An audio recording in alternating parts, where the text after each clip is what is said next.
I quit my job at Skagit State Bank. I mean, all of this happened between February of 1993, between, February and April of 1993. There was all this commotion with Kurt leaving, and I met with the Rainbow Coalition, and I mean, by this time we were so engaged as an organization into the boycott that we're going, what do we do? And I said, well, I have to go to Sunnyside. And of course, the Rainbow leadership just did not want me to go, but at the same time they're saying, well, you're the farm worker, you have to go. And, we had kind of like an informal agreement with the Rainbow leadership, which are all my friends still here in Whatcom County, that I would go for a couple of years, try to win the union contract, and then return. And they pledged their support, which, they kept their word. So I went to Sunnyside in April.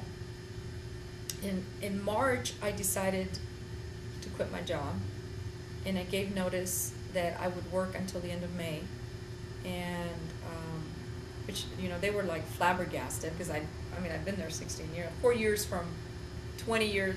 4 more years I would have reached my retirement. My parents went nuts.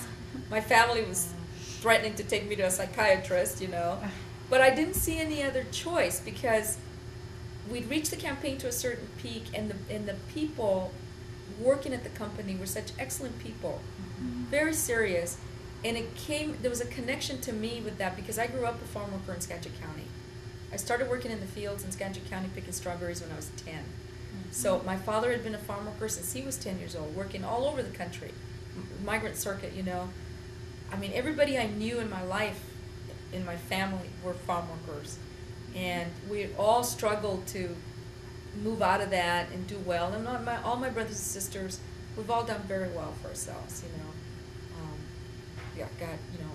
my sister Angelica is chair of the English department at Skagit College. One of my brothers is a stockbroker. Another brother owns like a cleaning supply store and is a very successful artist. Another one owns his own graphics shop, and is also a good artist. I have a sister who's a phlebotomist at a medical clinic and runs that whole department. I have a sister who's a policewoman. We've done well for ourselves.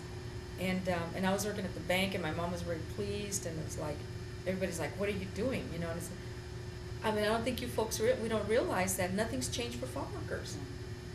We were working in the 60s in the fields, and here are these men and women now who, have been working in the fields also now, are coming to me with the same problems and the same issues. Nothing's changed.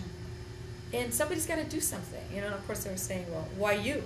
Let somebody else do it, and it's like, it was quite a lot of turmoil, but I had my mind made up. I had just recently remarried, my third marriage, in April, and he was shocked. He was one of the Rainbow organizers, and we were doing great work here, ballot heat and street heat, and we were doing really well with the Rainbow Coalition. And he was like, we're doing fine. We're doing our piece for justice here.